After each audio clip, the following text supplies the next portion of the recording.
अगर आप एसआईपी में इन्वेस्टमेंट कर रहे हैं या करने की सोच रहे हैं तो ये वीडियो आपके लिए गेम चेंजर है, क्योंकि अगर आपने वो 10 गलतियां कर दी जो ज़्यादातर लोग करते हैं तो आपका लाखों रुपए का सपना सिर्फ सपना बनकर रह जाएगा। इसलिए वीडियो को एंड तक ज़रूर देखना, क्योंकि आखिरी गलती सबसे ज़्यादा खतरनाक और सबसे ज़्यादा कॉमन है। नमस्कार दोस्तों, स्वागत है आपका हमारे चैनल पर।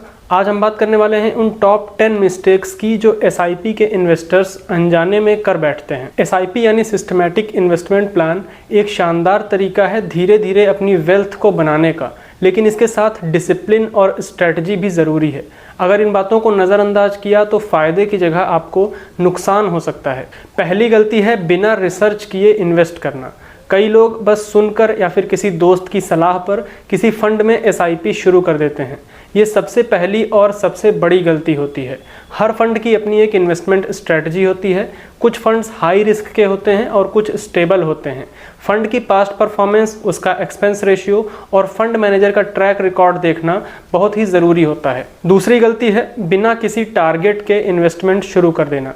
एसआईपी का मकसद किसी फाइनेंशियल टारगेट को पूरा करना होना चाहिए, जैसे कि बच्चों की पढ़ाई, रिटायरमेंट या फिर घर खरीदना।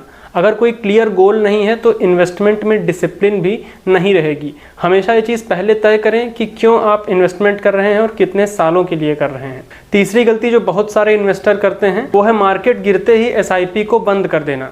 ये गलती लगभग 70% इन्वेस्टर्स करते हैं। जब मार्केट क्रैश होता है तो डर के मारे वो एसआईपी क्लोज कर देते हैं, लेकिन इसका असली फ़ायदा उसी गिरावट में होता है, क्योंकि यहाँ पर आपको कम दाम में ज़्यादा यूनिट्स मिलती हैं। मार्केट में उतार चढ़ाव तो रहेंगे ही, इसलिए एसआईपी का असली जादू, इसका असली मैजिक आपको लॉन्ग टर्म में ही दिखता है। चौथी गलती है गलत इन्वेस्टमेंट अमाउंट चुनना। कई लोग बहुत ज़्यादा या फिर बहुत कम अमाउंट से शुरुआत कर देते हैं। अगर बहुत ज़्यादा पैसे लगाएंगे तो महीने का बजट बिगड़ेगा और आप एसआईपी को रोक देंगे, और अगर आप बहुत कम पैसे लगाएंगे तो आपके गोल्स पूरे नहीं होंगे। इसलिए अपने गोल, इनकम और ड्यूरेशन के हिसाब से आपको सही अमाउंट चुनना है। पांचवी गलती जो ज़्यादातर इन्वेस्टर्स करते हैं वो है ओवरलैपिंग फंड्स में इन्वेस्टमेंट करना। बहुत से लोग अलग अलग नाम वाले लेकिन एक ही कैटेगरी के फंड्स में इन्वेस्ट कर देते हैं। इसका नतीजा ये होता है कि फंड्स का डाइवर्सिफिकेशन नहीं हो पाता।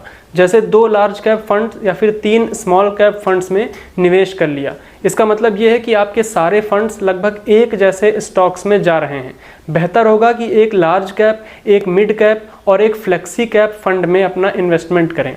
6th मिस्टेक जो कि इन्वेस्टर्स करते हैं वो है बीच में एसआईपी को रोक देना। लंबे समय में कंपाउंडिंग से ही आपका पैसा बढ़ता है। अगर आपने बीच में एसआईपी को रोक दिया तो कंपाउंडिंग का मैजिक वहीं पर ख़त्म हो जाता है। याद रखें, एसआईपी में टाइमिंग नहीं बल्कि टाइम मायने रखता है। 7th मिस्टेक जो काफ़ी सारे इन्वेस्टर्स करते हैं वो है डायरेक्ट प्लान्स की जगह रेगुलर प्लान्स का सिलेक्शन करना। कई लोग बैंक या एजेंट के जरिए एसआईपी करा लेते हैं जो रेगुलर प्लान्स में होती है।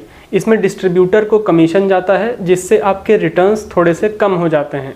इसलिए बेहतर है डायरेक्ट प्लान में इन्वेस्टमेंट करें। इससे आप कम खर्च करेंगे और आपको रिटर्न भी बेहतर मिलेगा। 8th मिस्टेक जो कई सारे इन्वेस्टर्स करते हैं वो है एसआईपी की प्रॉपर एनालिसिस ना करना। एक बार एसआईपी शुरू की और फिर सालों तक ध्यान ही नहीं दिया, ये भी एक बहुत ही बड़ी गलती है। हर 6 से 12 महीने में अपना पोर्टफोलियो एक बार रिव्यू करें। अगर आपके फंड्स लगातार ख़राब परफॉर्मेंस कर रहे हैं या आपकी ज़रूरतें बदल रही हैं तो आप उसमें बदलाव ज़रूर करें। 9th मिस्टेक है टैक्स और इंश्योरेंस को नज़रअंदाज करना। बहुत से लोग सोचते हैं कि एसआईपी ही सब कुछ है, लेकिन टैक्स प्लानिंग और इंश्योरेंस भी उतना ही ज़रूरी होता है। हर एसआईपी टैक्स सेविंग नहीं होती। इसके साथ ही निवेश करने से पहले पर्याप्त लाइफ और हेल्थ इंश्योरेंस प्लान ज़रूर ले लें। लास्ट मिस्टेक जो काफ़ी क्रिटिकल है और काफ़ी सारे इन्वेस्टर्स इसे करते हैं वो है अपनी एसआईपी को बढ़ाना भूल जाना। बहुत से लोग एक बार 2000 या फिर 5000 रुपये से एसआईपी शुरू करते हैं और उसे सालों तक वैसा ही रखते हैं, लेकिन आपकी इनकम भी तो समय के साथ बढ़ रही है। इसलिए आपको एसआईपी भी समय के साथ में थोड़ी थोड़ी बढ़ाती रहनी है। हर साल 10 से 15% एसआईपी को बढ़ाते रहिए। इसे स्मार्ट एसआईपी या फिर स्टेप अप एसआईपी कहा जाता है। तो दोस्तों, अगर आप इन 10 गलतियों से बच गए तो आपकी एसआईपी निश्चित रूप से आपको फाइनेंशियल फ्रीडम तक पहुंचा सकती है। याद रखिए, SIP कोई जादू नहीं बल्कि डिसिप्लिन और पेशेंस का खेल है। सही स्ट्रैटेजी और कंसिस्टेंसी के साथ आप भी करोड़पति बन सकते हैं। अगर वीडियो पसंद आया हो तो वीडियो को लाइक करें और चैनल को सब्सक्राइब कर लें और हमें कमेंट्स में बताएं कि आप इनमें से कौन सी गलती अब नहीं करेंगे। मिलते हैं अगली वीडियो में। जय हिंद।